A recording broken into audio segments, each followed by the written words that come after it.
रसिकाचे लग्न होऊन 2 वर्ष झाली होती. अजून मूल बाळ नव्हते. त्यात मालतीबाई रोज तिला घालून पाडून बोलायच्या. नको नको होत होतं तिला.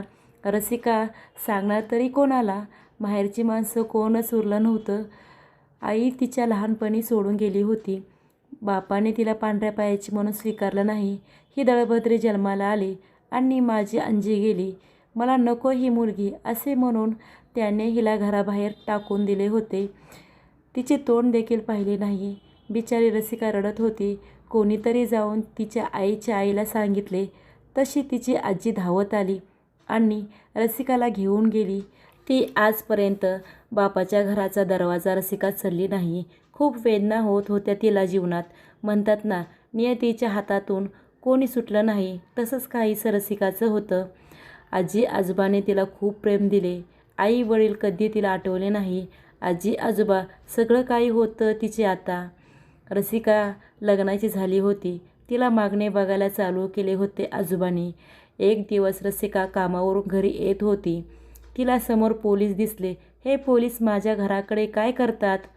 कोणी चोर तर नाही आला ना? आजी आजोबा बरे आहेत ना? मनातल्या मनात विचार करत रसिका जोरजोरात घराच्या दिशेने धावू लागली. दारात बघते तर एका बाजूला आजोबाचे प्रेत, एका बाजूला आजीचे प्रेत. रसिका मटकन खाली बसली आणि जोरजोरात आक्रोश करू लागली आणि आजीला हात लावायला जाणार तर एक लेडीज हवालदारने तिला अडवले. तुम्हाला असा हात लावता येणार नाही. बॉडी पोस्टमॉर्टम झाल्याशिवाय. रसिका रडत होती. गावातील लोक हळहळ व्यक्त करत होते. असं कसं झाले? या जोडप्याला कोणी मारले? असले तर्कातर्क करत होते. शेवटी ॲम्ब्युलन्स आली आणि बॉड्या घेऊन गेली. राणी, त्या पोरीला इकडं बोलवा. ओ मॅडम, चला, साहेबांनी बोलवलं आहे तुम्हाला. राणी रसिकाला निरोप देऊन गेली. रसिका भानावर आली. आपला कोणावर संशय आहे का? इन्स्पेक्टर तिला विचारू लागले. नाही साहेब, कोणावर संशय नाही. आम्ही गरीब आहोत. रोज कमवायचे आणि खायचे. आमच्याकडे चोरी करण्यासारखे पण काही नाही साहेब. कोणी मारलं असेल माझ्या आजी आजोबांना? रसिका रडत विचारत होती. इन्स्पेक्टरने तिच्याकडे वळून पाहिलं आणि तो तिला पाहून थक्क झाला. रसिका मोरे, मिस रसिका मोरे. ओ हो, हीच रसिका त्याच्या कॉलेजमध्ये होती. ती त्याच्या 1 वर्षाने ज्युनियर होती. हिचे आजी आजोबा होते ते इन्स्पेक्टर शिवम सावंत. किती दिवसांनी बघतो हिला. आणि वेळ पण काय? शिवम मनात बोलत होता. साहेब, त्या आल्या आहेत. असे बोलणे ऐकून तो भानावर आला. माफ करा मॅडम, हे विचारण्याची वेळ नाही, पण तुमची कोणासोबत दुश्मनी होती का? नाही, कोणासोबत नाही. मग का झाले असेल हे? सगळं काही समजत नाही. रसिका बोलत होती. राणे मॅडम, हिला पाणी द्या प्यायला. राणे मॅडम पाणी घेऊन आल्या. रसिका पाणी घेऊन थोडी शांत झाली. शिवम तिला प्रश्न विचारत होता. खरं तर त्यालाच खूप सारे प्रश्न पडले होते. ही वेळ ही नव्हती आणि त्याची ड्युटी त्याला इम्पॉर्टंट होती. कर्तव्यात तो भावनेला महत्त्व देत नाही. त्यांना ट्रेनिंगमध्येच हे शिकवलं होतं. तो एक जबाबदार पोलीस होता. खूप सारे अवॉर्ड्स त्याला कामगिरीबद्दल भेटले होते. त्याची कामाची पद्धत खूप वेगळी होती. दुश्मन झोपेतसुद्धा त्याला घाबरत होते. नुकतीच त्याची पोस्टिंग राजपुरात झाली होती. त्याची ही पहिलीच केस होती. आत्ता पुढे पूर्ण घर चेक करा बघा, काही मिळतंय का ते. चोरी वगैरे झाली नाही ना? माझा अंदाज आहे हे 2 खून चोरीच्या उद्देशाने झाले असावेत. सामंत तर्क लावत होते. कुटुंब गरीब होतं. कुणासोबत दुश्मनी नाही. सरळमार्गी जीवन होते त्यांचे. राणी जमलेल्या लोकांची जबाब घेऊन आराखडा तयार करत होत्या. रसिकाचे शिवमकडे लक्ष नव्हते. ती तर आपले दुःख व्यक्त करत होती. आजींनी मला काय काय आणायला सांगितले होते येताना सकाळी. कामाला जाताना आजी सांगत होती, रसिका, येताना आजोबाच्या गोळ्या घेऊन ये मेडिकलमधून. मला एक ब्लाऊज पीस आण लाल रंगाचा. आजी ओरडत होती. हां, घेऊन येते येताना. आज रसिकाचा पगार होणार होता. पहिला पगार, त्यामधून ती सगळी खरेदी करणार होती. खूप खुश होती पगार झाल्यावर. आजी आजोबाने खूप काही केलं होतं माझ्यासाठी. आत्ता माझी वेळ आहे त्यांच्यासाठी करायची. तशी ती बाजारात घुसली. समोर दुकान होते कपड्याचे. तिथून मस्त हिरव्यागार कलरची आजीला पैठणी घेतली आणि लाल रंगाचा ब्लाऊज पीस देखील घेतला आणि बिल काउंटरला देऊन मेडिकलमधून आजोबांच्या गोळ्या घेतल्या. वाटेत फळेवाला दिसला. त्याच्याकडून आजीसाठी फळे घेतली. बाजारातच गणपती बाप्पाचे मंदिर होते. मंदिरात जाऊन दर्शन घेऊन व प्रसाद घेऊन मंदिराबाहेर आली. आज खूपच खुश होती. रसिका आजीला जाऊन तिची हिरव्या रंगाची पैठणी दाखवणार होती. आजोबाला पण तिने धोतर सदरा घेतला होता, तो त्यांना दाखवणार होती. स्वारी जामच खुश होती. रसिकाचे मन घराची ओढ करत होते. तिला लगबगीने घरी जायचे होते. घरी पोचल्यावर हातातील पिशवी खाली पडली आणि होत्याचे नव्हते झाले होते. आठवून तिला अजून रडायला येत होते. तिचे हुंदके थांबत नव्हते. तिचं तोंड पाहून लोक हळहळ व्यक्त करत होते. बिना आईबापाची पोर, आजी आजोबा होते, आज ते पण गेले. आत्ता हिचं कसं होणार पुढे, असं बोलत होते. तर काही लोक तिला अपशकुनी म्हणत होते. आईला खाल्ले, आता या दोघांनाही खाल्ले. 10 तोंड 10 विचार. बिचारी रसिका अकांत होती. यांना हाकलून द्या, शिवमने ऑर्डर दिली. तसं हवालदाराने गर्दी पांगवायला सुरुवात केली. थोड्या वेळात सगळे निघून गेले. घरातलं सामान अस्ताव्यस्त पडले होते. यावरून खून चोरीच्या उद्देशाने झाला होता. घरातल्या वस्तूंची बारीक पाहणी करून झाली, पण काही हाती आले नाही. जुनं कपाट होते, त्यातील कपडे पांगली होती. घरभर फॉरेन्सिक टीम सगळे चेक करून पाहत होती. बोटांचे ठसे उमटलेले दिसतात का, ते पण काहीच नाही भेटले. रसिका रडत होती. रडत रडत ती घरात शिरली. समोर कपड्यांचा ढीग होता. त्यात कोपऱ्यात तिला तिच्या आईची साडी दिसली. एका पिशवीतून बाहेर डोकावत होती. आईची साडी, माझ्या आईची साडी. आजीने रसिकाला सांगितले होते. रसिका, माझ्या आईने मला माझ्या लग्नात एक साडी दिली होती. ती साडी तिला तिच्या आईने दिली होती. तीच साडी मी माझ्या लेकीला म्हणजे तुझ्या आईला तिच्या लग्नात दिली होती. आत्ता तुला ती साडी द्यायला तुझी आई या जगात नाही, पण ही तुझी आजी देईल तुला तुझ्या माहेरची साडी. आजीचे ते वाक्य आठवून रसिका परत रडू लागली. मिस मोरे, शांत व्हा, मी शोधून काढणार आहे त्यांच्या खुन्याला. शिवमने तिला आश्वासन दिले. अजूनही रसिकाचे लक्ष शिवमकडे गेले नाही. ती साडी हातात घेऊन त्यावर हात फिरवत होती. आजीने किती प्रेमाने साडी सांभाळून ठेवली होती. नाजूक नक्षीकाम होते तिच्यावर. जरीची बुट्टी होती. आकाशी रंगाची पैठणी साडी होती. ती एकदा आजीला म्हणाली, आजी मी साडी नेसू का. आजीने साफ मना केले होते. हे बघ रसिका, तू ही साडी तुझ्या लग्नात नेसू शकतेस, आत्ता नाही. आजीने ती साडी व्यवस्थित गुंडाळून कपाटात ठेवून दिली. आज ती साडी हातात घेऊन तिला सगळे आठवू लागले. त्या घराचा पंचनामा झाल्यावर सगळे निघून गेले. काही गरज लागली तर तिला चौकीत जावं लागणार होतं. मिस राणे तिला बोलून निघून गेल्या. शिवम पोलीस स्टेशनमध्ये पण रसिकाचा विचार करत होता. त्याला ती कॉलेजमध्येच आवडली होती. ते बोलतात ना, लव्ह इज फर्स्ट साईट, असंच काहीच झालं होतं त्याच्या बाबतीत. पण रसिकाला बोलायची हिंमत केली नाही त्याने. शिवम एक हुशार स्टुडंट होता. प्रत्येक वेळेस पहिला यायचा. तो कॉलेजमध्ये काहीही असले की शिवमचे नाव पहिले घेतले जायचे. कोणाची भांडणे असो किंवा काहीही असो, शिवम ऑल टाईम फेवरेट होता. शिवम दिसायला हँडसम होता. उंच, गोरा, गोमटा. कोणतीही मुलगी सहज त्याच्या प्रेमात पडली असती असा होता. नेहमी कॉलेजमधल्या मुली अवतीभोवती असायच्या. प्रेम असं कधी मला होणारच नाही, मग या मुलींचा विचार कशाला करायचा, हे त्याचं मत होतं. सगळ्यांचा हेल्पिंग हँड होता. कोणी मदत मागायला आले आणि त्यांना मदत झाली नाही असं कधीच झालं नाही. रसिकाने कॉलेजला ॲडमिशन घेतले.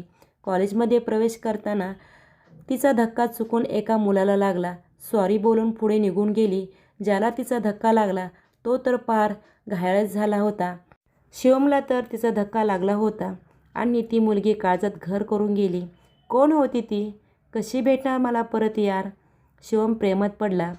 शिवम तिला ती वर्गात जाईपर्यंत बघत आहे असं बघून राहुल त्याला बोलला आणि शिवम भानावर आला. ए राहुल्या, मला नाही होत प्रेम बीम, ते लपडं तुम्ही करा आणि निस्तरा. ए गप, मागापासून बघतोय तुला. ती मुलगी सॉरी बोलून पुढे निघून गेली. पण तुला वळून पाहिले नाही. तू तिला वर्गात गेले तरी बघतोय. पाय वर करू करू काही पण बोलू नको. ए राहुल्या चल, तुझ्या नादी लागून माझे लेक्चर संपून जाईल. असे बोलत बोलत दोघे क्लासमध्ये गेले. कॉलेज सुटल्यावर शिवम ती कुठे दिसते का ते बघत होता. ती दिसली नाही. मन एकदम खट्ट झाले. पण बोलावे कुणाला. कुणाला बोलले तर आपली चेष्टा करत राहतील सर्वजण. हा विचार डोक्यात करत शिवम घरी गेला. रसिका तशी मनाने खूप चांगली होती. शिवमला ती पाहता क्षणी जरी आवडली तरी आत्ता बोलता बोलता तिचा स्वभावही त्याला कळू लागला. 2-2.5 वर्ष दोघे एकमेकांच्या सोबत होते.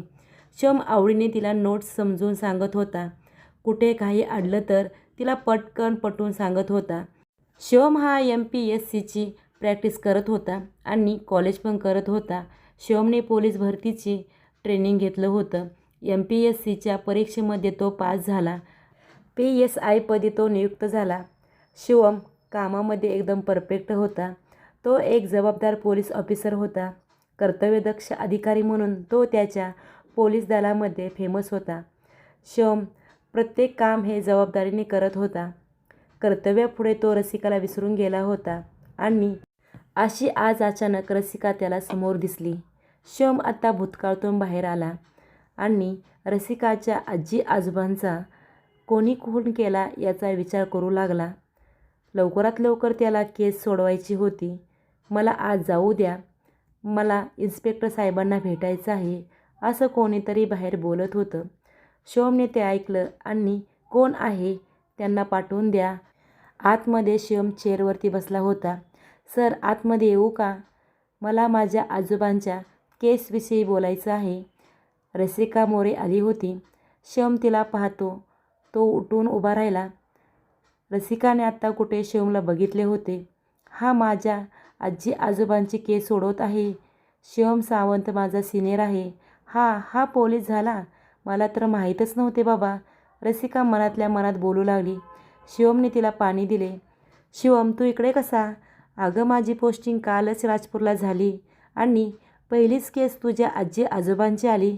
खूप वाईट वाटले गं. आजी आजोबांशिवाय मला कोणीच नव्हते. आजी आजोबांनी मला लहानाचे मोठे केले होते. मला खूप वाईट वाटते आणि रडायला लागते. काळजी करू नकोस रसिका, मी तुझ्या आजी आजोबांची केस सोडवणार आहे.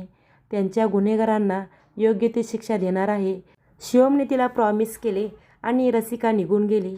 असे काही दिवस निघून गेले आणि एक दिवस पोलीस स्टेशनमध्ये तो तिच्या आजी आजोबांची केस कागदपत्रे चाळत असताना हवालदार 2 गुंडांना घेऊन आले. त्या दिवशी हे दोघेजण गावामध्ये फिरत होते. त्या मॅडमच्या आजी आजोबांच्या घरी गेले होते. हवालदार त्यांना आपल्या पोलिसी खाक्या दाखवा, त्यांच्याकडून सगळं उकळून घ्या. पोलिसी खाक्या दाखवताच ते गुंड पोपटासारखे बोलू लागले. आम्ही चोरी करायच्या उद्देशाने गेलो होतो, परंतु आम्हाला त्यांच्या घरामध्ये काहीही भेटलं नाही. आजी आजोबा झोपले होते आणि अचानक ती बाई जागी झाली. ओरडाओरड करायला लागली. आम्ही तिला मारले. आमच्याकडे पर्याय नव्हता म्हणून आम्ही त्या दोघा नवरा बायकोंचा खून केला, असं बोलून त्या गुंडांनी आपला गुन्हा कबूल केला. शिवमने रसिकाला फोन करून सगळं सांगितले. त्यांना कोर्टामध्ये हजर केले आणि 7 वर्षे कारावासाची शिक्षा, 50,000 रुपये दंड ही शिक्षा कोर्टाने त्यांना सांगितली. शिवमने शेवटी रसिकाच्या आजी आजोबांची केस सोडवली होती. रसिकाला खूप आनंद झाला. आपल्या आजी आजोबांच्या गुन्हेगाराला शेवटी शिक्षा मिळाली यातच तिला समाधान मिळाले. शिवमला आत्ता रसिकाला सांगायचं होतं की माझे तुझ्यावर प्रेम आहे. मी तुला आयुष्यभर साथ देईल. तुला कधीही दुःख देणार नाही. मी नेहमी तुला सुखात ठेवीन. मी याची तुला गॅरंटी देतो. पण त्याची सांगण्याची हिंमत होत नव्हती. पण त्याने तिला सगळं काही सांगितले. पण रसिकाने विचार करून 2 ते 4 दिवसात कळवते असं सांगितले. रसिकाने शिवमला फोन करून आपला होकार असल्याचे कळवले. शिवमला खूपच आनंद झाला. शेवटी तो कॉलेजमध्ये असतानाच तो तिच्यावर प्रेम करत होता. ती त्याला 5 वर्षांनी भेटली. शिवम घरी कुशीतच गेला. शिवमचं ट्रान्सफर राजपूरला झालं असल्यामुळे त्याने आईलाही इकडे आणले होते. काय इन्स्पेक्टर साहेब, आज एकदम खुशीत? कोण भेटलं की काय? आईचा रोजचा प्रश्न होता. त्याचे लग्नाचे वय झाले होते, त्यामुळे आई त्याला नेहमीच विचारायची.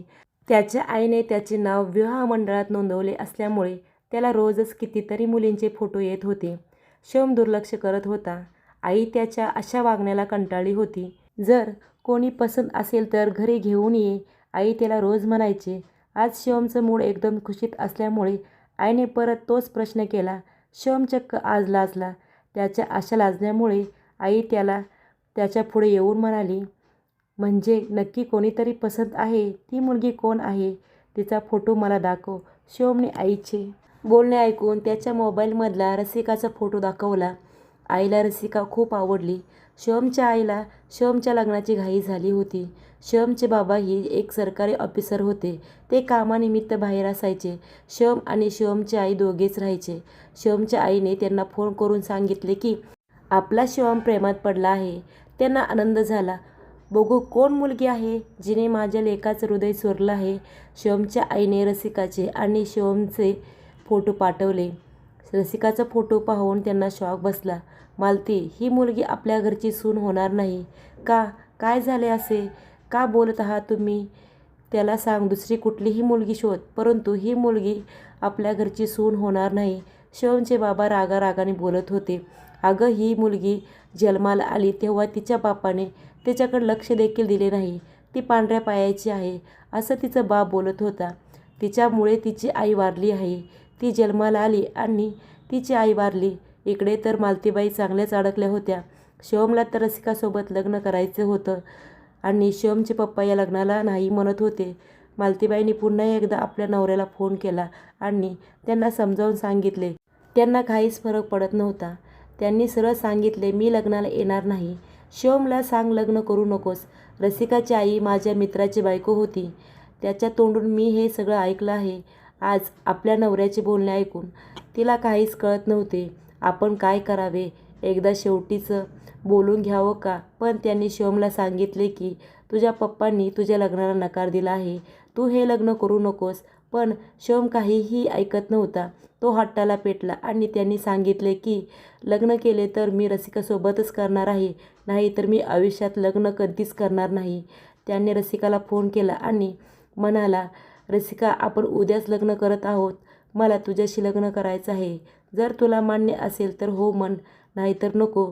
त्यावर तिने होकार दिला आणि आजीने दिलेली साडी कपाटातून काढली. ती साडी खूप सुंदर होती. जांभळ्या कलरची पैठणी होती. वेलबुट्टीची नक्षी होती. रसिकाने ती साडी मस्त चापून चोपून नेसली. खरंच रसिकाला ती साडी खूप सुंदर दिसत होती. शेवटी ती तिच्या माहेरची साडी होती. तिला पुन्हा एकदा आजीची आणि आईची आठवण आली. तिने रडायला सुरुवात केली, पण स्वतःलाच तिने सावरले.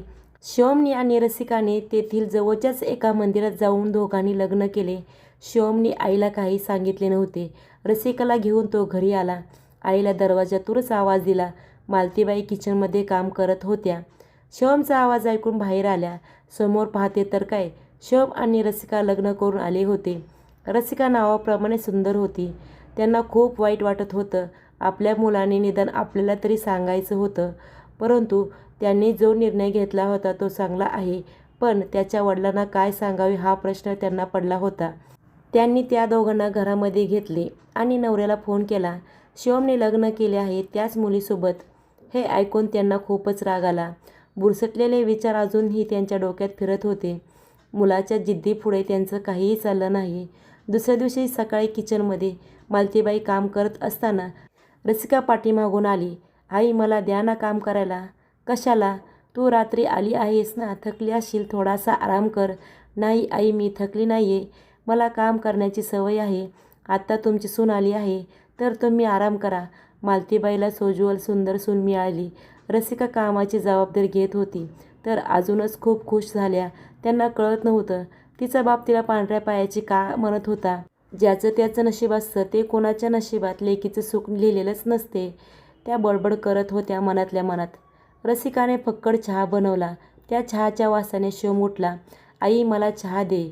त्याची आई म्हणाली, चहा मी नाही देणार आता. तुझ्या हक्काचा माणूस आला आहे, त्याच्याकडून घे जा. आईने शिवमला टोमणा मारला. तू काय पण म्हण, मला माझ्याच आईच्या हातचा चहा आवडतो. शिवम, खोटं बोलू नको. आईचे आणि त्याचे अतिशय प्रेमाचे बोलणे चालू झाले होते. सकाळ सकाळ पोलीस स्टेशनमधून फोन आला. सर, अर्जंट केस आहे. आपल्याला जंगलामध्ये जायचं आहे. जंगलाच्या त्या गोडाऊनमध्ये गोळीबार चालू झाला आहे. शिवम घाईघाईने फ्रेश होऊन स्टेशनकडे जायला निघाला. शिवम जंगलात गेला. अंधाधुंद गोळीबार चालू होता. गुंडांनी जसं शिवमला पाहिलं तसं त्याच्यावर बेछूट गोळीबार केला. त्यामध्ये शिवम जखमी झाला. त्याला 3 गोळ्या लागल्या. त्याला हॉस्पिटलमध्ये ॲडमिट केलं. त्याच्या घरी फोन करण्यात आला. मालतीबाईंना धक्काच बसला. आत्यांना त्यांच्या नवऱ्याचे बोलणे आठवले. ती मुलगी पांढऱ्या पायाची आहे. त्यांनी सरळ सरळ रसिकाला हॉस्पिटलमध्ये येण्यास नकार दिला. कालपर्यंत रसिकाची बाजू घेणारी मालतीबाई आज चक्क रसिकाला नाही म्हणाली. शेवटी त्यांच्याही मनात अंधश्रद्धेने जागा केली. आत्ता 2-3 दिवस लग्न होऊन आलेली मुलगी, एवढे दिवस माझ्या शिवमला काहीही झाले नाही आणि आता 1 दिवस नाही तिने घरात पाय टाकला तर माझ्या मुलाला हॉस्पिटलमध्ये जावं लागलं. खरंच मुलगी पांढऱ्या पायाची आहे. मला ही मुलगी घरात नको, असं मालतीबाईचं ठाम मत झालं. त्यांनी रसिकाला तुंबीच भरली. तुझा बाप बरोबर बोलत होता. तू पांढऱ्या पायाची आहेस, त्यामुळे त्यांनी तुला स्वीकारायला नकार दिला आणि आज माझा शिवम तुझ्यामुळे मृत्यूच्या खाईत आहे. तू अजिबात त्याच्याकडे जायचं नाही. शिवम बरा झाल्यावर तू इथून निघून जायचे, मालतीबाई रसिकाला बोलली. तशी रसिका रडू लागली. तिची काय चूक होती, परंतु मालतीबाई मुलाच्या मायेच्या पुढे अंधी झाली होती. कधी न विश्वास करणारी ती विश्वास करत होती अंधश्रद्धेवर. शिवमला ऑपरेशन थिएटरमध्ये घेण्यात आले. शिवमच्या दोन्ही पायामधून गोळ्या काढण्यात आले. एक गोळी त्याच्या कमरेवरती लागली होती. ही गोळी डॉक्टरांनी काढली. शिवम आता धोक्याच्या बाहेर होता.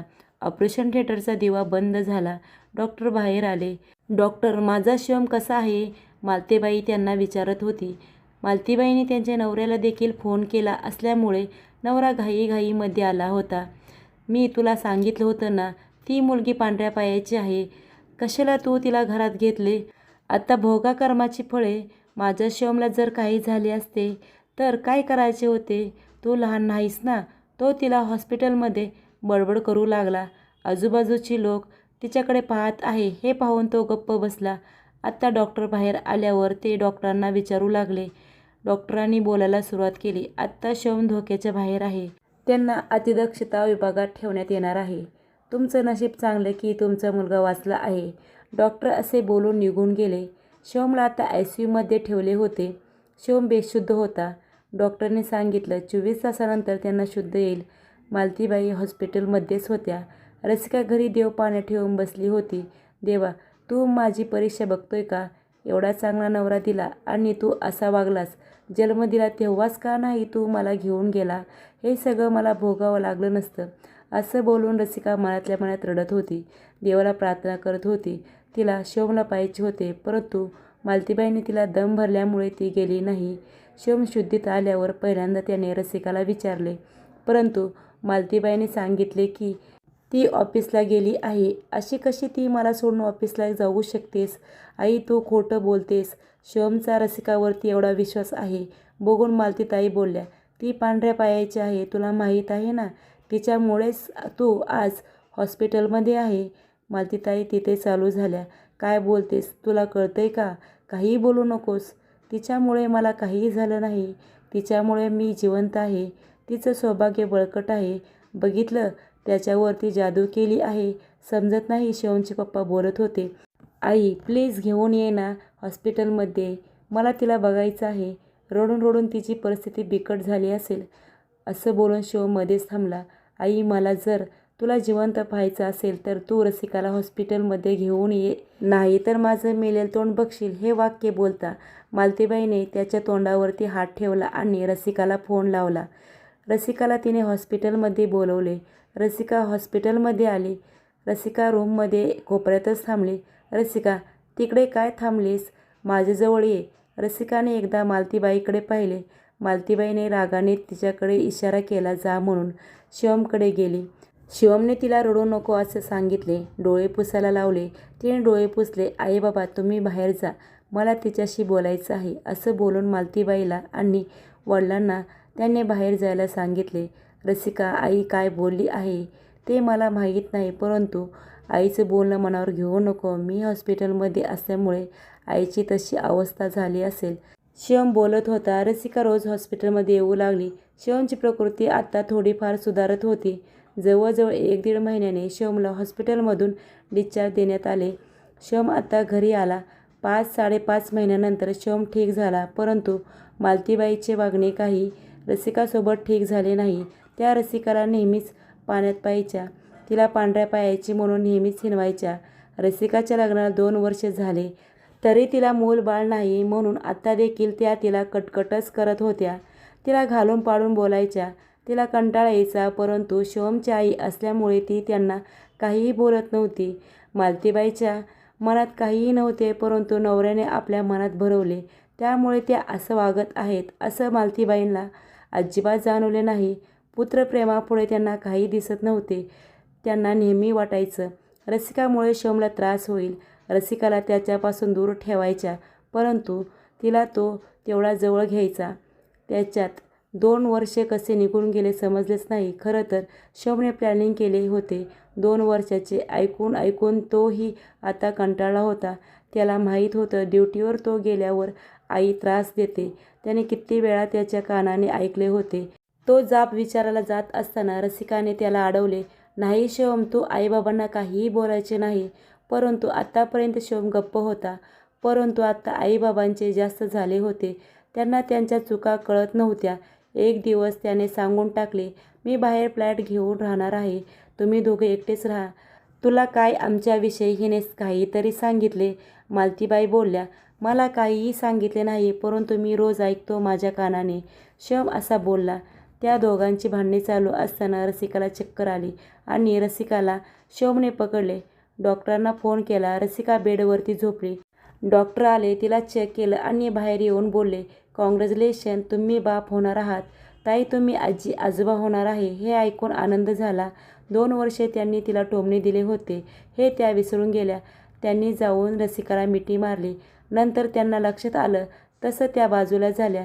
त्यांच्या मनाच्या एका कोपऱ्यात रसिकासाठी जागा होती, परंतु अंधश्रद्धेच्या पुढे त्यांनाही काही सुचत नव्हते. शिवमला तर काय करू काय नको असे झाले होते. त्याचं प्रमोशन झालं होतं. जसं त्याला कळले की तो बाप होणार आहे, तसंच त्याला कमिशनर साहेबाचा देखील फोन आला, शिवम, तुझे प्रमोशन झाले आहे. त्याला आज डबल बातमी मिळाली होती. त्याने त्याच्या आईवडिलांना समोर घेतले आणि बोलला, आई आणि पप्पा, अंधश्रद्धा करून काही होत नाही. तिची आई वारली, त्यात तिची काही चूक नव्हती. तिची आई तिच्या मागे तिची निशाणी रसिकाच्या रूपात ठेवून गेली. तिच्या वडिलांनी तिला स्वीकारले नाही, यात रसिकाची चूक नाही, परंतु तिच्या आजी आजोबांनी स्वीकारले आहे. तुम्ही तिच्याशी चांगले वागा. आई व बाबाचे डोळे त्यांनी चांगलेच उघडले. बाबांनीही पुढे जाऊन रसिकाची माफी मागितली. मालतीबाईंनी देखील रसिकाची माफी मागितली. तशी रसिका पुढे येऊन म्हणाली, आई, तुम्ही माझ्याशी जे वागलात त्याचं मला अजिबात वाईट वाटले नाही. जे होते ते तुम्ही खरे वागला. मालतीबाईंना आपण 2 वर्षे दिलेला त्रास आठवला. एवढा सगळा त्रास देऊनही रसिकाने आपल्याला माफ केले. खरंच या मुलीमध्ये किती मोठेपणा आहे असे त्यांना वाटले.